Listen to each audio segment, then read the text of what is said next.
Nedaleko od Duždove palate i crkve Svetog Marka nalazi se Cale de la Rase ili Raška ulica, a tu je i obala Slovenije. Posvećena je nama jer je moćna Mletačka republika privlačila naše stanovnike koji su bili pomorci, zanatlije, vojnici i sitni trgovci.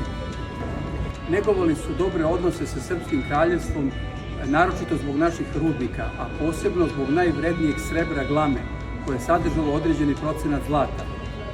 Zlato je vredilo 10 puta više od običnog srebra, a naša glama 3 puta više. Zato je upriličeno venčanje našeg kralja i plemkinje Ane iz najuglednije porodice Dandolo. Prevezena je galijama preko Jadrana i postala je kraljica Raške, Travunije, Dalmacije i Huma.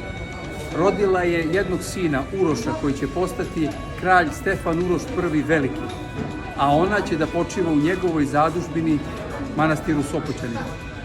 Ulica je dobila ime po rasa, grubom vunenom suknu koje je stizalo iz naše zemlje, a proizvodilo ga je stanovništvo koje se bavilo stočarstvom.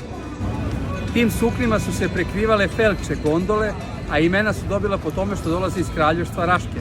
To je kao što je danas recimo hamburger, šampanjac i tako dalje.